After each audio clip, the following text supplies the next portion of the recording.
Hello students, TYBSc Physics, paper Nuclear Physics, Chapter 3. The title of the chapter is Nuclear Forces and Elementary Particles. Now, previous to this, in earlier 4 sessions, we have seen in detail Chapter 1, that is the basic nuclear properties, and in Chapter 2, that is what radioactivity. So in all these 4 sessions we have discussed very basic and fundamental properties of nucleus, and one of the very important property, that is the radioactivity. There were several derivations, there were several concepts, there were several applications, and lot many things we have discussed earlier. Now next to this we should study something about nucleus, more about its after we learned that in chapter 1 and 2 what are the constituents of the nucleus. We have called protons and neutrons are the constituents of the nucleus. They actually are the members of the nucleus, and electrons revolve around nucleus in different types of orbits, and that becomes an atom. So our journey from atom to nucleus, that is what we have learned in chapter 1 and chapter 2.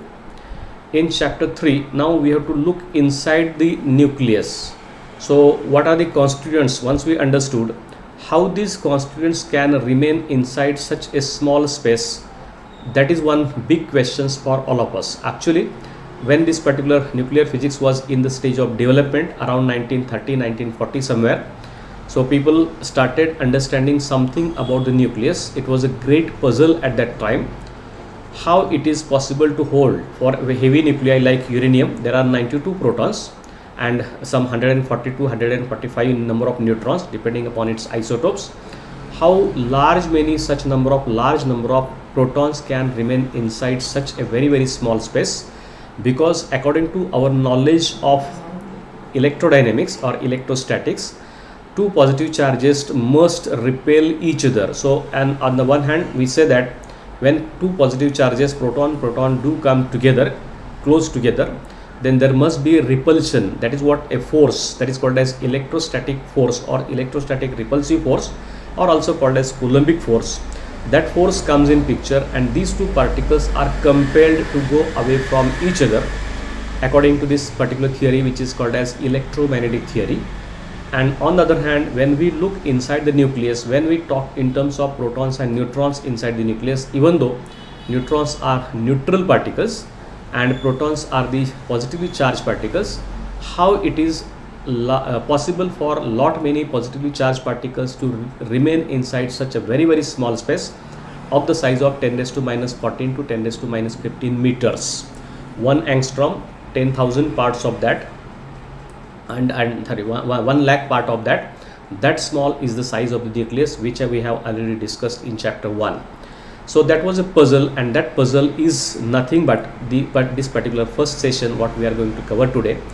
What is the force that is responsible to hold all such nucleons together inside this very small space, or that is called as the nucleus of an atom, and this force which is called as a nuclear force. Now in this concern, the first name comes in this particular case.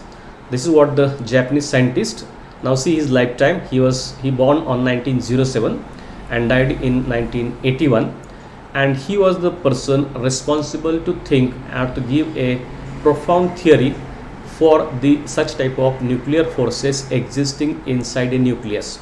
So this is what his name is Hideki Yukawa, as I said, written here. He's a Japanese scientist, proposed this theory of nuclear forces, and according to his theory, this nuclear force is this whatever we have shown on the diagram, that simulation, that tells you something very interesting fact, how two nucleons inside a nucleus that remain as a bound pair, and there is something that is to be exchanged in between these two. This is called as mesons. So this particular theory, he put this theory in 1935, as I said. So see this time 1935, his lifetime, he born on 1907. If one goes for this 1935 and 1907, only age is 28 years. So in the age he was studying, or he was working for his PhD, and in his PhD thesis he discovered, or he put this particular concept, or he studied this particular concept of nuclear forces, and he had theoretically, on the basis of different aspects of quantum mechanics, classical mechanics, and other branches of physics, and study of all other forces, etc., he gave certain idea regarding the forces, that there exists a force of attraction or between proton and neutron, neutron and proton, neutron and neutron, in such a manner that this force is compelling all these nucleons to remain inside a nucleus, and this is one of the strongest force which is existing in this nature or in this universe. So strongest in the sense, because two protons, otherwise they will go away because of this electrostatic repulsion, but this force overcomes this particular type of repulsion and compels two protons to remain inside the nucleus. So this force must be something different than this electromagnetic force or electrostatic force. So new force was thought by Hideki Yukawa, and he gave name to this particular force is as a nuclear force. Actually, it is called as strong nuclear force, strongest of all. It is working in the arena of nucleus only. Size of the nucleus is 10 raised to minus 14 or 10 raised to minus 15. So in this short distance, if this distance is 10 raised to minus 15 meters, in this distance only this type of force exists, or this remains there. If another particle is taken here outside of this nucleus, then there exists no such force between this nucleon here and the nucleon which is kept separated out of this nucleus. So this particular type of force is existing between such type of nucleons, and this was for the first time thought and proposed by this particular scientist, who is Hideki Yukawa. And for this wonderful theory he received Nobel Prize around 1935 or somewhere else after that. So at the age of 28 he discovered these things, and this is what his picture. Now this is one very clear-cut picture that shows you there is a proton and neutron. Of course, proton is composed of UUD. These are nothing but quarks. That is what we are also going to discuss later on in the second session in case of elementary particles. These are three different types of quarks, and here also there are three different types of quarks are there. This is proton and this is neutron, and this interaction between proton and neutron is actually an interaction between quarks.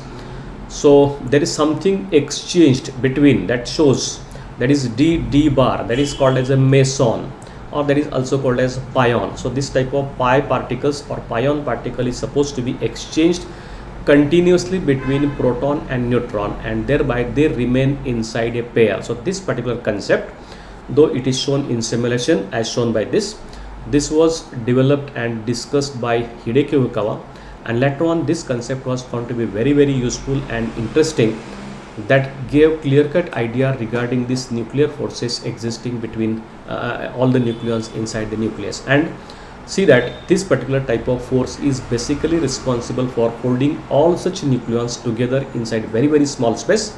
Already we have seen almost 99.99% of mass of any nucleus is concentrated in the nucleus, atom is concentrated in the nucleus. Electron do not carry much mass, more than 0.01%. So this is a heavy mass object. All the nucleons, that is protons and neutrons, that remain inside, and these neutrons and protons, they are bounded together by a certain force which is called as a nuclear force. So that is how we are going to discuss these particular things here. We will come across this simulation later on as we go on in the second session, that is this elementary particle. But try to realize that there exists something, that is pi plus or pi minus. These type particles are being exchanged, sometimes pi 0, sometimes pi plus, sometimes pi minus. So these three different types of pions are supposed to be exchanged between protons and neutrons, neutrons and neutrons, protons and neutrons, neutrons and neutrons, as well as protons and protons too. And thereby all these nucleons, because of this exchange force, because of this type of exchange of the particle, all these particles or all these constituents remain intact inside the nucleus, and nucleus has a great stability. Nucleus are stable, that's why there is atoms are stable. Atoms are stable, therefore all other materials are stable. All other materials are stable, therefore we as an human, as a living, non-living, anything, or earth, universe, etc., everything is stable. Otherwise, if this type of force had not been there, no nucleus would have been formed, if no nucleus, there would not have been any atom. If there is no atom, then there is no question of existence of ourselves too. So we do exist because of this type of force existing. Not only this force, there are four fundamental interactions. Also, we are going to look into details later on about this. But this type of nuclear force is existing, and this force is responsible for stability of the nucleus, and because of that we are here to discuss all these things. So try to understand the great importance of this discovery and this theory put forth by Hideki Yukawa, which is directly related to existence of everything around us. Not only we, but entire universe is existing because of this type of force existing at such a micro level, at a distance of 10 raised to minus 15 meters. And how great that force is, how important that force is, how useful that particular force is. That force is responsible for this entire existence of the humanity and everything, not only humanity but all other things. So these are the certain glimpses he put forth upon his theory. So this is called as Meson theory of nuclear forces by Hideki Yukawa. He put, these are what points I will read one by one, you will understand. So according to Yukawa, there can be three different types of mesons, or these are also called as pions. Okay, there is another name given to this, pions. These are actually elementary particles. We are going to discuss later on about this. These are called as pions. So there are three different types of pions are existing. One is carrying positive charge, second is carrying this negative charge, and third is carrying is neutral. So pi plus, pi minus, and pi zero. These are the three types of mesons are existing inside the nucleus. These mesons are being exchanged between protons and neutrons, or what all the constituents of the nucleus, and thereby this particular nuclear force comes in picture. Then what he said, a neutron by accepting pi plus meson converted into a proton. That means suppose there is a neutron and there is a proton. So this pi plus particle is ejected by this and it is accepted by this. This time it becomes a proton, and now this becomes a neutron. So conversion of proton into neutron, neutron into proton, that is continuously taking place with the help of exchange of this particle pi plus, that is called as pion plus. Now what happens to pi minus, etc., that is also given discussion here.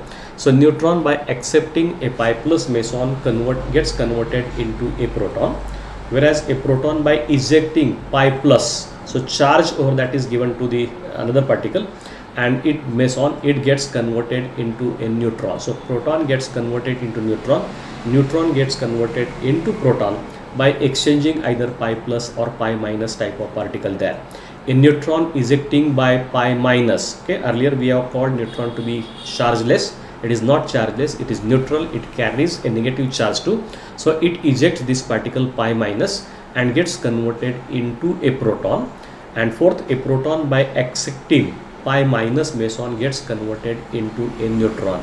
So this continuous conversion between proton to neutron, neutron to proton by exchange of three different types of particles, pi plus, pi minus, and pi zero, that is the basic reaction going on inside the nucleus, and which is responsible for holding all such nucleons together permanently.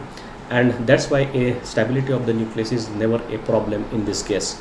Now two neutrons can exchange pi zero mesons as well, which results in the exchange force between them. So if I go for neutron-neutron type of pair, bond pair there, in this case there is a possibility that pi zero may be exchanged between neutron-neutron. So neutrons remain same, but they remain in a bound pair. So bound pair of proton-neutron, or neutron-proton, or proton-proton, etc., that is possible with the help of exchange of this pi plus, pi minus, and pi zero types of particles. And the last statement, this exchange of meson is responsible for the generation of exchange forces, which is responsible for the stability of the nucleus. That means because of this exchange of pi plus, pi minus, and pi zero continuously between all these constituents of the nucleus, this type of exchange force comes in existence, and that force is responsible for the stability of the nucleus. That force is there, therefore nucleus is there. Nucleus is there, therefore atom is there. Atom is there, therefore everything what around us, including ourselves, is there. So existence of this universe and existence of this particular force, these are closely connected, and this connection can be seen everywhere as per of this particular norm. Now here in this concern, we can see here these are the two different types of diagrams which have been drawn in this case. Actually these are called as Feynman diagrams. So Feynman okay, this is Fy Feynman. Okay, he is another great scientist from physics, of the physics, who had given this concept of writing or this showing these diagrams on paper. These are called as Feynman diagrams. Now see here, intermediate particles with similar masses were discovered and named as pi mesons. Attractive and repulsive nuclear forces is then intermediated exchange of charge and neutral mesons. That is what we have seen theory. A meson is referred as a virtual photon. Now what is this virtual photon? In case of positive and negative charges, we consider there is an electrostatic interaction, or that is Coulombic interaction. Coulombic interaction. Now this interaction is there. Here we call, there is a photon comes from this and it is accepted there. Sometimes another photon is received given by this, and then this is accepted here. So this is photon is called as virtual photon. So electromagnetic interaction is possible with the help of or with the exchange of this virtual photon, and this photon is a chargeless massless particle that is exchanged virtually between positive and negative charges, and therefore this electrostatic Coulombic attraction or repulsion comes in existence. So whatever electromagnetic force is because of this type of photon. Here in this particular case of nucleus, in case of nuclear field, there is electromagnetic field, here is a nuclear field. This meson is called as a virtual photon for this nuclear field. Just here this photon is called as virtual photon for the electrostatic Coulombic attraction or repulsion, another type of force. For this nuclear field or nuclear force, this meson is referred as a virtual photon, and these are the reactions shown here. So proton, by accepting this pi plus, it becomes a neutron. This neutron, by accepting this pi plus pion, and it becomes a proton. Then this proton, when it absorbs this pi 0, that is meson, then it still remains a proton again. Here also another operation, that neutron accepting this pi 0 again remains a neutron. So this type of exchange of protons, pi plus and pi minus, is continuously occurring inside the nucleus, and thereby proton becomes neutron, neutron becomes proton. So this continuous exchange of energy or exchange of information, exchange of mass in between takes place, and that helps the realization of that type of nuclear force, and because of that there is a stability of the nucleus. Now see this diagram. This diagram is time versus space. This diagram is shown. Here we have shown one proton is coming in, and now this emits another particle, that is pi plus. One neutron is coming in. This neutron accepts this pi plus and becomes a proton. So here this journey shows neutron gets converted into proton by taking a pi plus which is coming from this proton, which finally gets converted into neutron. So this reaction, this particular diagram, which is called as Feynman diagram, that shows you how virtual pi plus meson gets exchanged between proton and neutron, and thereby proton becomes neutron after exchange and neutron becomes proton after exchange. So this pi plus interaction has been shown by diagrammatically. Here in another case we have been shown here this neutron and neutron. So this is a pi 0 interaction between this proton and neutron. So in this case this exchange is there. So neutron remains neutron, no exchange of charge is there. Proton also remains proton, but this pair of proton and neutron remains there because of this exchange of this pi 0. So pi 0 is exchanged from this to this, and again immediately again this to this. So this continuous exchange of pi 0 takes place between proton and neutron, and we can show this how this interaction takes place. What is this virtual particle? Okay, that is what it is shown by dot dot dot there. Pi 0 particle is a virtual meson that is exchanged between proton and neutron, and thereby a combined pair of these two remains there forever. This type of concept has been developed by this particular thing here. Now on the basis of this theory, before we go for the actual properties of these nuclear forces, I'll just want to take your attention to this one point. For supporting his theory, he used, that means Yukawa used this quantum theory for by discussing the type of the potential. Now there is one mathematical expression that tells you what is the potential inside the nucleus or of the nucleus for the nuclear field, nuclear potential. and using this type of potential and solving Schrodinger equation, he theoretically discussed that the particle which is exchanged between this proton, neutron, proton, etc., this mass of this particle must be equal to something 275 times mass of electron. We know mass of the electron, it is 0.51 MeV. So this particular particle m pi plus pi minus pi 0, if it is calculated, he theoretically showed that this is 275 into 0.5 somewhere. If this calculation is done, this comes to around something 135 or 137. So double is some 30, I will take approximately 131 MeV. So these pions which are being exchanged between proton and neutron or whatever nucleons inside the nucleus, this particle must have its mass to be 131 MeV or around that. It is 275 times mass of the electron. That is what we have to understand. This is what theoretical aspect that was discussed by Yukawa theory, using the quantum mechanics and solving all this problem for such type of nucleus, such type of potential, etc. He showed that the particle that is being exchanged between all these nucleus must have its mass to be 275 times mass of the electron. Later on, around 1947, this is the year, so 1935, this theory was predicted by Yukawa, and in 1947 there is one more scientist, his name is Powell. Okay. Powell discovered this particle in the laboratory. Okay.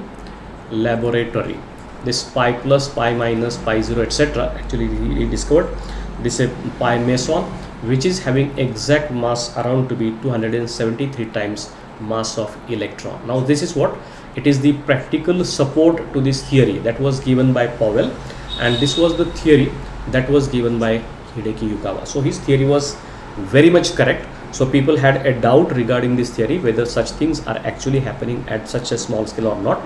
But as predictions by this quantum mechanical theory or Yukawa theory regarding this existence of pi meson, he said that, or he predicted that the particle which is being exchanged between all such reactions must be having its mass to be around 275 times mass of electron. And almost after 12 years, such type of particle was discovered by Powell, and he found that mass of that particle is exactly 273. So this agreement of 273 and 275 times of mass of electrons, this agreement has given a good support to this Yukawa theory, and then this particular theory was well accepted world over, and then people started thinking more about this type of nuclear forces and so on. So in 1947, I'll just read this paragraph. Powell discovered pi mesons of mass 273 times mass of electron.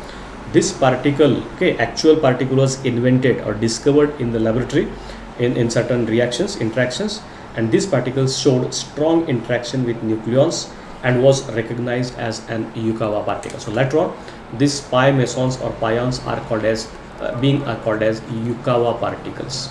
Okay, this name was given in the honor of this particular scientist who had given for the first time this particular theory. So discovery of meson about a mass of 273 times mass of an electron and the existence of 3 types. So it was predicted 3 times, and later on all these pi plus, pi minus and pi 0, these 3 types of elementary particles were discovered in the laboratory with exactly having same mass, that is 273 times mass of electron. Only this has positive charge, this has negative charge, and this has 0 charge. These are 2 antiparticles of each other. If this pi 0 has its own antiparticle too. So this particle antiparticle pair pi plus, pi minus and pi 0, this was predicted theoretically, and this was experimentally investigated, or experimentally it was detected in the reaction, and that's how this particular theory of meson, theory of nuclear forces, that was strongly supported by this theory as well as by this experimental verification as shown here. So all these 3 types of mesons, pi plus, pi minus, pi 0, led to a strong support to this entire Yukawa theory. So these are the things. This is what a historical development related to this nuclear force. More about this, that means how this particular problem was solved using quantum mechanics, how he assumed a form of the potential, then what are the different types of mathematical aspects he covered, and they come to a conclusion of this pi plus, pi minus, pi 0 or exchange particle having its mass to be 275 or 73 25 times mass of electron. This all these things are discussed in our textbook. You can read all these things, but try to understand what was predicted by theory and what was discovered in the experiment. This has a complete match, and because of that this particular theory was later on accepted worldwide as Yukawa theory of this strong nuclear forces, and so on. So this is what an introductory part, all this discussion has been given in your textbook. If you have a time, certain time, that there is a confusion that if this much mass is shifted from one nucleon to other nucleon, then what happens? There must be some change in the mass. This must be according to this quantum mechanical principle that is called as Heisenberg uncertainty principle, whether this is valid or not. All these aspects have been discussed and clearly mentioned in our textbook. So just go for reading this article and you will understand how this entire theory was quite successful in explaining the nature of this type of force that is called as nuclear force. Now once we understood this type of formal discussion of this nuclear forces, now we'll go now discussing actual nuclear force. So there are several very interesting properties with the nuclear force, and this force is different than the electromagnetic, this is different than this weak force, this is different than this gravitational force too. So there are four fundamental forces existing in nature, and nuclear force is one of that, one of the very strong, one of the short range, and having some very interesting peculiarities. Because of that, this force has some special characteristics. What are these? That is what we are going to see, or that is called as basic features of this nuclear forces. Now there are two diagrams I have shown. So that shows you in one case we have shown there are two nuclei and something is happening. So this alpha particle is coming out, some other particle is coming in. So all this, there is one nucleus that is accepting one such okay, this is very crude classical picture. This is the nucleus, E nucleus. It is accepting this particle which is bombarded here. Something happens here, then this alpha particles comes out and another nucleus B is formed in this process. So this is the nuclear reaction, and this nuclear reaction is possible because of this type of nuclear force. That is what indicated by this particular diagram. And this is one more very interesting diagram which we have seen in chapter 1. So first chapter we have called this to be a binding energy per nucleon curve. That also tells me very interesting fact that shows almost, barring this first few nucleus up to 30-40, almost for all nucleons or all nuclei, this particular energy is around, binding energy per nucleon is around 8 MeV. So 8 point something. This number is almost constant for all nucleons. So this fact suggests you something very interesting thing. That is what written in the paragraph here. So the forces inside nuclei are electromagnetic interaction. That is because proton and proton charges, that is called as Coulomb repulsion. There exists a weak decay or weak force is also existing there inside the nucleus, which causes beta decay to occur. But mainly apart from that, there exists a strong nuclear interaction which bounds the nucleons together. So inside the nucleus, these three different types of forces are existing, barring gravitational force. So it exists. It has a electromagnetic interaction, electromagnetic force. It has a weak force, and at the same time weak force, and it has a strong nuclear force too. And you'll find that this force is more dominant as compared to this, and therefore nucleus can remain stable. So all these nucleons are held together. Even though there is a repulsion, even though there is a weak force, the strong nuclear force compels all these nucleons to remain permanently inside the nucleus, and therefore there is a great stability to the nucleus. So this particular fact was one of the important thing we have to understand here. And this particular curve is called as binding energy per nucleon curve. That shows you, we have seen there are certain kinks, or this like helium twice He4, 8O16, etc. These elements are away from this particular smooth curve, and that shows smooth curve as it goes here, that shows this particular energy, binding energy per nucleon, becomes something constant. Now what is this is? For Coulomb repulsion interaction, binding energies, this is what an electromagnetic Coulombic interaction, this is given by Ze square upon 4 pi epsilon 0 into r. Okay, that type of dependence is given in this Coulombic interaction. So this dependence, so if there are, I am having Z number of charges, Z into Z minus 1, this gives me the Coulombic interaction existing there. All other numbers are that constant that can be taken here. So this Coulombic interaction is of the type of Z into Z minus 1. For large Z, if Z is very large, like 50, 60, etc., this Z into Z minus 1 is approximately equal to Z square. Okay, so if I go for this calculation, this Z into Z minus 1 is approximately Z square, and that's how, if it is divided by Z, then I get this binding energy per nucleon is directly proportional to Z. Okay, so direct binding energy per nucleon is directly proportional to Z, or the number of protons contained by this nucleus. This is in case of Coulombic energy, so Coulombic potential. And this is what is non-saturated. That means as Z goes on increasing, this binding energy per nucleon must also go on increasing. But this is not happening in actual nucleus. This binding energy per nucleon is remaining something constant, which is around 8 MeV. And that fact suggests you something, that in spite of this electromagnetic force existing there exists a strong nuclear force which overcomes this electromagnetic interaction force, and therefore stability of the nucleus is possible there. So this Coulombic interaction existing inside the nucleus between the charges Z and remaining Z minus 1, and in case of binding energy per nucleon, if it shows that this repulsion energy must go on increasing as the Z increases. But it has been shown that if we go for this calculation from this curve, binding energy per nucleon, almost, for barring very few nuclei, almost all the nuclei are supposed to have a constant binding energy per nucleon. That fact suggests you that this strong nuclear force is dominant over electromagnetic as well as weak force, and therefore there is a strong stability to the nuclei, and that's what this particular force is said to be strongest of all. So this is our first characteristics. Okay, so that's what we are going to see here. That is what are the features of the nuclear forces. The first feature, very simple and interesting to understand. First, for nuclear force, binding energy per nucleon is constant, okay, done by short range nuclear force. So this nuclear force is a very short range force, and maximal range is just 1.7 Fermi. Fermi means 1.7 into 10 raised to minus 15 meters. That indicates when these two protons, which are at a distance less than 10 raised to minus or 1.7 Fermi, then these two protons attract each other. So there is a force of attraction.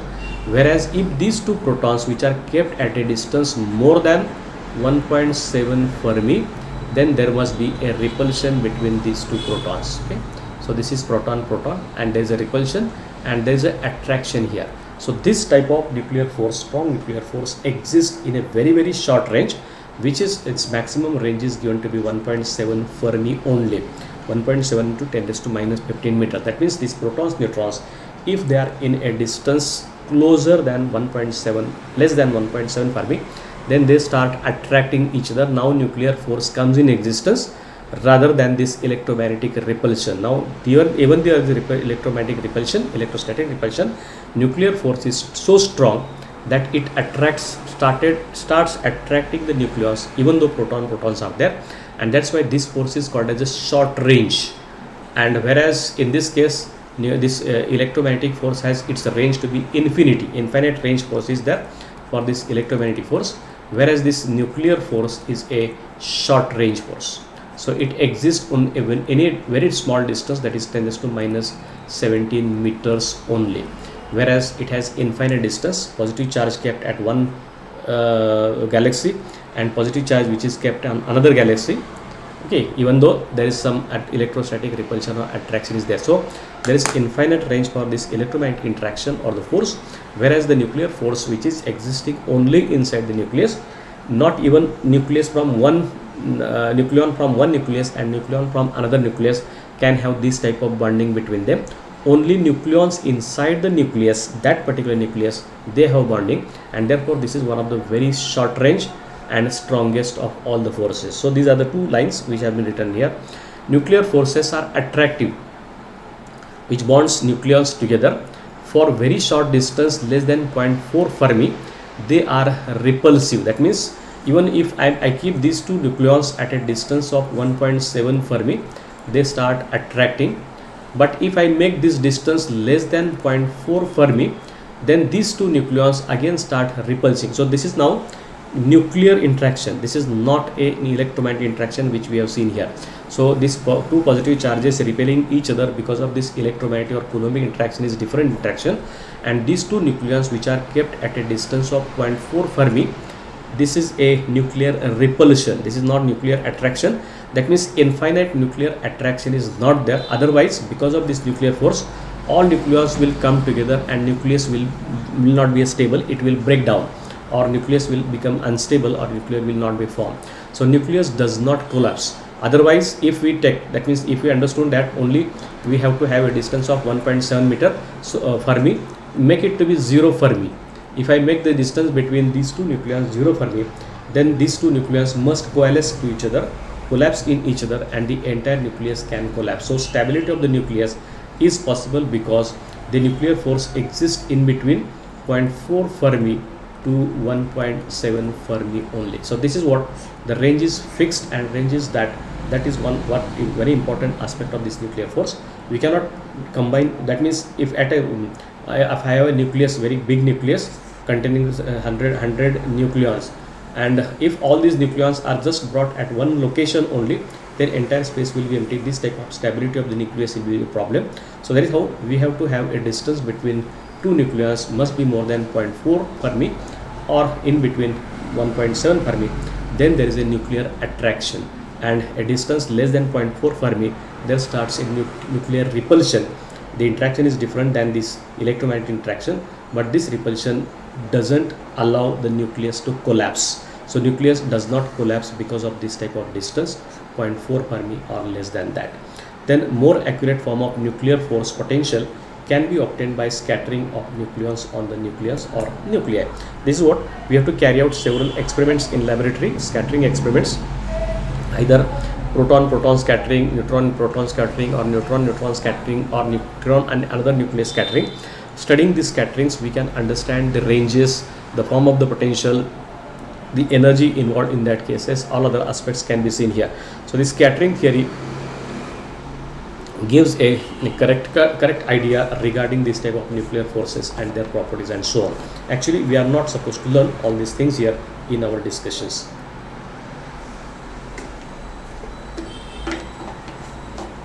Then next important feature, first important feature we studied, that is a short range nuclear force. It's a very short range force.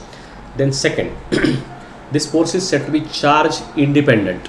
So magnitude and type of nuclear forces are not dependent upon their electric charges. That means I know that this proton is positive charge, this is chargeless, that means positive and negative charges are simultaneously present on the neutron. So whether we are having positive charge or negative charge, the force of attraction because of this nuclear force, because of this nuclear force between neutron-neutron, proton-proton or proton-neutron, this is identical or exactly same. It is not different. That's what this nuclear force is not dependent upon charges. What charges that nucleons is? It is immaterial for this nuclear force. That is the property of the electromagnetic force. Now electromagnetic force can be attractive or repulsive depending upon the polarity of the charges. So different types of polarity charges will attract, similar type of polarity charges will repel each other. This is not happening here in case of this nuclear interaction. So try to understand, in case of nuclear interaction, charges do not play any role. Electric charges of proton or this neutron, positive negative charges, these charges are not doing anything, that they are not a part of this interaction, and therefore we say that this nuclear force is independent, charge independent. So force, that is what the force existing between any two pairs, either proton-proton, neutron-neutron or neutron-proton, these are independent of their charges. So force is exactly similar between all these three types of interactions, and that's why neutron-proton, proton-proton and neutron-neutron. So all these three interactions, if it is looked, these interactions are found to be equivalent or similar. Therefore whether they have positive charges, whether they are neutral, etc., these things do not come here. So this, whenever we talk in terms of charges, then in that case it is an electromagnetic interaction. In case of nuclear force or nuclear interaction, charges are not at all necessary or important. So charges do not do any problem for this nuclear existence of these nuclear forces. In that sense, it is said that the charges, this nuclear force is the charge independent. So charge independence is discussed in this particular concern. One more very interesting fact in this case, that is called as the spin dependence. Now all these protons and neutrons, these are called as, collectively called as nucleons, and these are actually fermions. Fermions means these are the particles which are having their intrinsic spin to be one half, either plus half or minus half, up or down. And all these fermions, they align their spin into different directions. That means if I have one proton here and another neutron here, proton and neutron, whether their spins are parallel or anti-parallel, based upon that there is a stability or there is instability. That is what we have been found here, spin dependence. It explains existence of stable deuteron. Deuteron is the pair, proton neutron pair, collectively it is called as a deuteron. Okay. Deuteron, this pair is possible because there is alignment between the spins of these two nucleons. If there are anti-parallel, then we are going to discuss, things have been written here. So existence of the stable deuteron, it exists only in the triplet state, that is capital S is equal to 1, and not at a singlet state, that is S is equal to 0, and the absence of dineutron. Okay, so two neutrons coming together and forming pi dipa pair, okay, as a deuteron, this is not possible there. Here this property is studied by the again scattering experiments using oriented beams and target, and that's what deuteron is one such example, where this is proton and neutron. This diagram shows you this is proton and this is neutron, both spins of both are up, so that is what adding. So when we add this 1/2 plus 1/2, I get total spin is equal to 1, and using this multiplicity equation, twice s plus 1, I will get here 2 into 1 plus 1, that is equal to 3. That is called as triplet state, and therefore this state is defined as triplet S1. Okay, so one is capital S, S value, this S is L value, and this 3 is this J value. So this multiplicity, twice S plus 1 is written here. This is its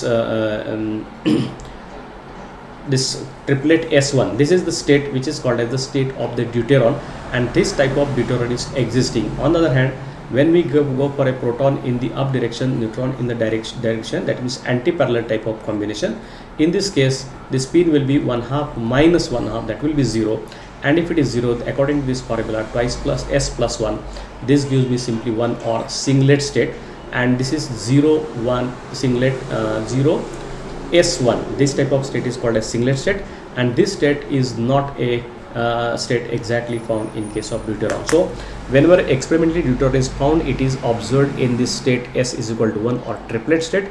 It is never observed in the singlet state. That tells you that this type of nuclear force, because of which this type of deuteron has formed, it depends upon the orientation of the spins. If spin are anti-parallel, no such type of nuclear force comes in existence. If the spins are parallel between proton neutron, then such type of force may exist there or exist there. That's, it tells you this particular type of nuclear force is the spin dependent too. It is charge independent, it is spin dependent, it is short range, having a very small range from 10 raised to minus 17 meter, etc. These are the very three important aspects of nuclear physics which we have nuclear force we have discussed just now here. One more very interesting property of this type of nuclear force is called as, it is called as a force of tensor character. Now what is this tensor character? Interaction between two nucleons depends on angle between spin direction and direction of joining of these particles. Now there are two, right hand side diagram shows there are two magnets having N pole and S pole. If the magnets are kept in this position, now what will happen if they are separated by certain distance, and if the magnets are kept very close to each other in this type of orientation, then there must be a repulsion. This magnet starts repelling each other. On the other hand, if these magnets are kept in this line, okay, they are according, if this line is kept like that, so N pole is approaching towards S pole, this is N pole, this is S pole. Now there must be an attraction between S and N pole. Now these two magnets starts attracting each other. If they are kept here, this position, they will be in attractive mode. If they are kept in this position, they will be in the repulsive mode. Same thing happens here in case of the nucleons too. So take a pair of proton and neutron. If these two pairs, okay, this is kept in this way, then there must be a repulsion between them. Okay, directions of the spins are same, but they are separated by certain distance. Then this type of the line of joining is as shown here. In that case, there is a repulsion, and here if these two particles, two nucleons, if they are kept in such a position, then they attract here to each other in case of nuclear forces. So this is the possible combination in case of nuclear force. So this is called as the tensor property of magnetic field. Same property is exhibited by this proton, neutron, or two nucleons here in this case, and this is also, that's why it is also called as a tensor. So whatever behavior shown by magnet here, attractive or repulsive, same type of behavior is shown by the spin magnetic moments of this type of nucleons there, and that's why it is either repulsive or attractive, and therefore this type of force is also called as a tensor force. So to remember what tensor force means, depending upon the orientation of the spin, there is either attraction or repulsion. Just like here, depending upon the orientation of the placing of the magnetic magnets, there is either repulsion or attraction. Here also, this spin orientation that decides whether the force of attraction or repulsion will be there, and that's why this strong nuclear force is said to be a tensor force. Okay, so this diagram here, what I have seen here, the tensor force is in the deuteron is attractive in the cigar shaped configuration, this one, and repulsive in the disc shaped one. Okay, this is not shown here. Two bar magnets provide a classical example of tensor force. So what is true in case of this two bar magnets, same is true for this type of two spins, their magnetic interactions, and that's why this property of this nuclear force, that is called as tensor characteristics, or nuclear force itself is called as a tensor force. And the last one property that is remaining, that we will discuss here, that is called as a saturation. Now what is saturation? Literal meaning of saturation is that in a classroom, in our class, all our classmates are not our good friends. Very few, 2, 3, 4, 5 are at the most. Okay, if the classroom is of 50 students, and each and every one is the close friend of each other, this never happens. So that is what, when we are sitting in the classroom, we are friend of very close friends, students sitting there. The friend here may be sitting on that side, and the person here sitting here, they may not have a close relation between them. They may have some force between them, but this is not going to be a attraction type of force. So in that sense, it is said that this particular nucleon inside the nucleus is attracted upon by its close neighbors only. Neighbor to neighbor is not attracted there. In that sense, this is called as a saturation property. Same property is exhibited in case of molecules too. So take an example of CH4. In the CH4, we have 4 hydrogens in this carbon, okay, because of this valency. Now if another hydrogen is allowed to interact with this, there is no place for this hydrogen to come inside, because the valency of this carbon is 4. Once all 4 hydrogen atoms comes there, then this valence is completely filled. So it is called as saturated carbon atom, saturated hydrocarbon, and therefore another hydrogen is not allowed to enter there. So this is case of saturation. Here also, this particular nucleon, which is, okay, this is a 2-dimensional figure, of course. In 3 dimensions it will be something different. Very limited number of nucleons are allowed to interact with that particular nucleon only. So this property is well exhibited by all the nuclei, and that's what this property is called as the saturation property. So this is one of the most important feature of all nuclear forces. A particular nucleon interact with some finite number of other nucleons which are in the neighborhood of it or in the close contact with it. Thus these nuclear forces are said to be saturation forces. So that is how, this is the 5th property of the nuclear force which we have seen here. That force is called as the that forces are called as the saturation type of forces. So in chemistry, or in case of some solids, liquids, we have this saturation property. Similar type of property is shown by all these nucleons inside the nucleus. That's why this nuclear force is the 5th property as we have discussed here. This is called as the saturation property. One more very interesting thing we have to understand here in this case. When we call proton and neutron collectively, what is this? This is the type of potential existing in case of nuclei. This is potential is attractive here in this region, and when we cross this at this point, then this particular potential becomes repulsive. So this is what a negative values are given here, minus 25, minus 50, minus 75, and this is the distance in Fermi. As long as we are in distance from 1.5 Fermi to 0.5 Fermi or 0.4 Fermi, this part is the attraction. So there is a force of attraction existing in this range. This is what a nuclear form of the nuclear potential. Whereas when we come close to this less than 0.4 Fermi, then there starts a repulsion. So the particle that is to be interacted with the nucleus, if it is in this range, this will be attracted toward the nucleus. If it is out of this range, or if it is here in this case, then there will be a repulsion. That this particular concept can be understood from the form of the potential. Here we can write its equation, which we have already written in case of this Yukawa theory. More about that we are going to discuss later on too.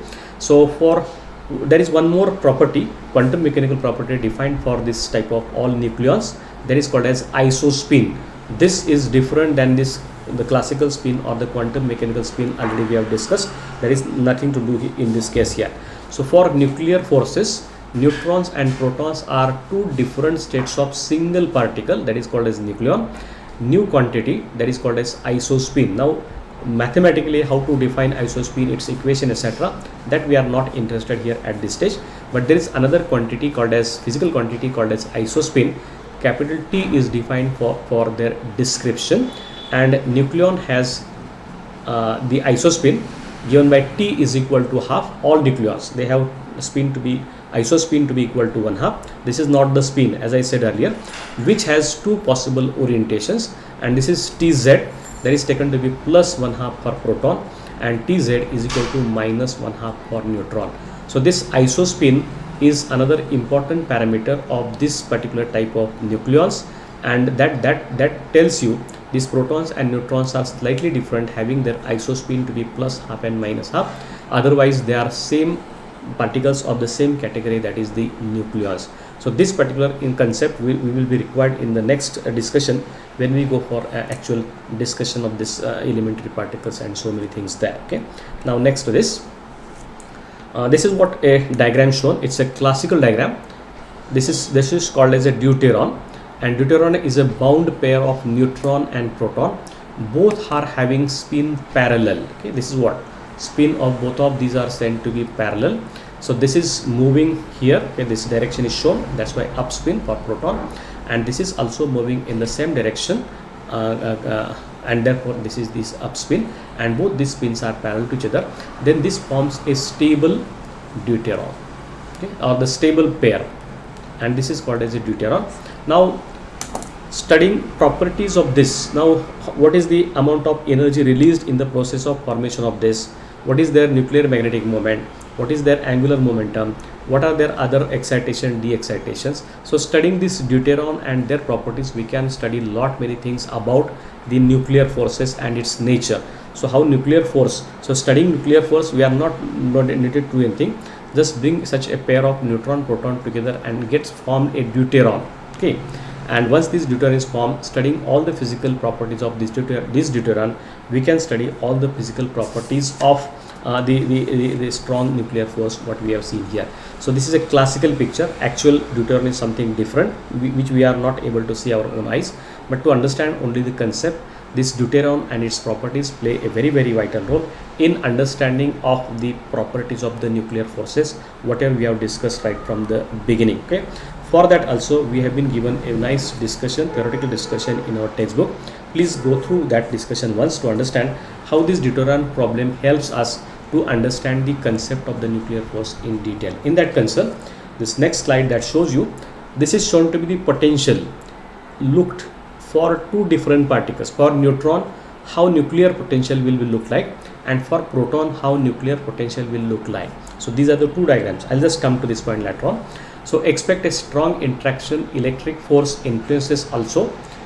Except strong interaction electric force increase also. Nucleus has positive charge, and for a positive charge particles, this force produces Coulombic barrier. That means if I am bringing proton here, second diagram, this nuclear potential is such that this forms a barrier here. So the proton is not allowed to easily enter inside this, because there is a, okay, actually this barrier should be very high. The proton is not well accepted inside the nucleus as long as it is at a distance of greater than R minimum and like this.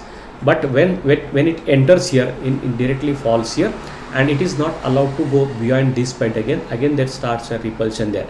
So the nuclear potential for proton will be like this, which is given by this particular diagram, and as a neutron it is a neutral particle. It won't experience any force here, so Coulombic barrier will not be experienced by that, so its potential will be shown by this, and this is called as a square wave potential in quantum mechanics. So such type of potential will be experienced by neutron in case of nucleus, and whereas this type of Coulombic barrier will be experienced by the proton in case of this type of nucleus. So just to understand this particular idea, Coulombic barrier, etc., I have included this slide. So appropriate potential has the form, this is V of r is equal to some q upon r. Okay, don't go into mathematics of that again. In this case, scattering centrifugal barrier given by angular momentum of incident particle acts in addition. I'm sure you will not understand anything about this here at this stage. It is not needed. Just try to understand the actual nuclear potential is the combination of these two, and that is what the form given by Yukawa. Later on we are going to discuss in the following cases. Okay, so on the basis of that exchange nature of nuclear forces, Yukawa predicted the form of the potential is of that form. So it is non-zero rest mass of intermediate particles. Hideki Yukawa proposed corresponding potential. So this nuclear potential, which is combination of these two potentials which you have seen, he predicted this form of the potential is V of r is directly proportional to e raised to mc r upon h. Actually this is h cross upon mc.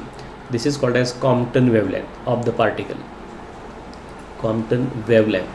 Okay, so more about this theory we will learn in the quantum mechanics. So form of the potential is given by e raised to mc r upon h upon r, where m is the mass of the intermediate particle, that is like pions what we have taken here, and h upon mc is its Compton wavelength. We put Compton length to equal to r, that is the range of the nuclear forces, and we determine mass of the intermediate particle. So using this entire theory, as I said, if you go for entire discussion of this concept which used by Yukawa to predict the mass of the particle, he predicted mass of the particle must be equal to its energy mc square, which is given by h cross c upon lambda, and this is given by h cross c upon r, because lambda and r, their range is taken to be range of that particular nuclear force.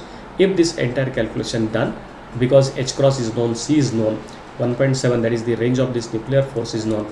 If it is known, he predicted that mass of that particle should be approximately equal to 120 or 121 MeV, and later on, as we have shown, this particular mass was exactly found to be exactly by Powell and other scientists who invented this pi plus, pi minus and pi 0. All these pions, they were found to be exactly having same mass, okay, in terms of mass of the their mass in MeV, which is found to be there. So this is what the prediction based done by Yukawa on the form of the potential he has taken. Solving this problem by quantum mechanical concepts, he came across this result that this mass of the particle that is exchanged must be equal to mc square, will be equal to 120 MeV. So that was prediction by theory, and as I said earlier, later on this Powell and other scientists showed that yes, such type of interchange or exchange particles are existing, and their mass is found to be 120 MeV, okay, around 120 MeV. So that is how this theory and this practical aspects they have covered with each other very easily. Now this is what these are the two diagrams show here, that shows you protons and neutrons emit and absorb meson, why their masses are not changed. So when this type of heavy particles, the meson particles are being going from one particle to another particle, why their masses are not changing. To understand that repulsion, now suppose in the first diagram there are two boys, those who are throwing the balls to each other. So if I am throwing ball to you and you are throwing it to me, throwing, okay, I am not exchanging, we are throwing. What will happen? You will go step by step, you will go behind, okay, from your earlier positions, and thereby that indicates there is a repulsion. On the other hand, if I am supposed to exchange by hand to hand exchange of these balls, then in this case you two will always remain as a pair. So that is the difference between the electromagnetic interaction what we see in case of first diagram, exchange of photons, and whereas exchange of mesons have been taking place. In that case, there is attraction of the because of this particle exchange is available there or is possible there. This idea can be understood from this simple example, what happens in case of repulsion because of this exchange particle like photons, and what happens in case of this exchange of particles like pi mesons, and in that case there is always going to be an attraction. So here this uncertainty principle which we are going to learn in this quantum mechanics or might have learned earlier, delta E into delta T is greater than or equal to h cross. violation of energy conservation is allowed if it is shorter than this provided time delta t is equal to h upon delta E. So h cross upon delta E, whatever times comes before that time, if such type of interaction takes place, then this violation of energy is allowed quantum mechanically. So maximal range of nuclear force is 1.7 Fermi. Then the smallest time of nucleon transit is, if I go for this time calculation, delta T comes to be R. R is the range of that particular nuclear force upon C. If we are saying that these particles are being exchanged or traveling with a speed of light, maximum speed possible, that comes to be R upon C. So value of violation of energy conservation is during emission of meson with its mass m pi is equal to delta E is equal to m pi into c square. If the time of violation will be delta T obtained by maximal possible energy violation meson, m pi c square is equal to h cross c upon R, same as the earlier shown. So if this delta T R upon C, if this calculation is done, and during that time if certain mass is exchanged between from particle 1 to particle 2, such type of exchanges are allowed, and in this particular case if this particular mass is calculated, it is again exactly found to be the same which we have predicted earlier. So according to this particular analysis, this entire things show you that yes, such type of interaction takes place between nucleons, and thereby nucleons are interchanging pi mesons, pi plus, pi minus, pi 0, etc. This is not violating any principle of quantum mechanics or any energy conservation principle, or neither it violates this quantum mechanical uncertainty principle or anything. And yes, such type of nuclear force is existing between this. So this is what this entire theory of nuclear forces, we have tried to understand all these things. Please note the actual description discussion which we have done here in the classroom here, and the actual when we go for mathematical aspects of learning of all this theory, using this mathematical aspects, there is a lot of difference. You have to go for clear-cut study of this deuteron problem, how deuteron exists, what are its different types of properties, so how nuclear force characteristics and properties of this deuteron force, they are connected to each other. This type of understanding can be done very easily, and basis upon that we can understand certain parameters as well as properties of these nuclear forces. So whatever we have discussed, this is what a historical discussion of these nuclear forces. So how these forces are coming in existence, how these forces are being exchanged, and because of that forces such type of stability to the nucleus is possible. All these theoretical aspects we have discussed one by one in this entire discussion. So we have not gone into much mathematical, only we have gone for a conceptual discussion of nuclear forces. I hope you might have understood all these cases that tells you that how this entire nuclear force is responsible or possible to hold all these nucleons together, and therefore stability of the nucleus. As I said, as there is a stability of the nucleus, therefore stability to everyone else, including you and me. So this entire life or universe is existing because of this type of nuclear force, and therefore understanding of this nuclear force is one of the basic primary responsibility of any science students. So he has to learn all these things, and that's why we have learned this particular theory of nuclear forces literally, okay, not into details of that, we have not got into its mathematical details, so we have not gone into in the higher classes like PG classes or in the graduate, postgraduate, etc.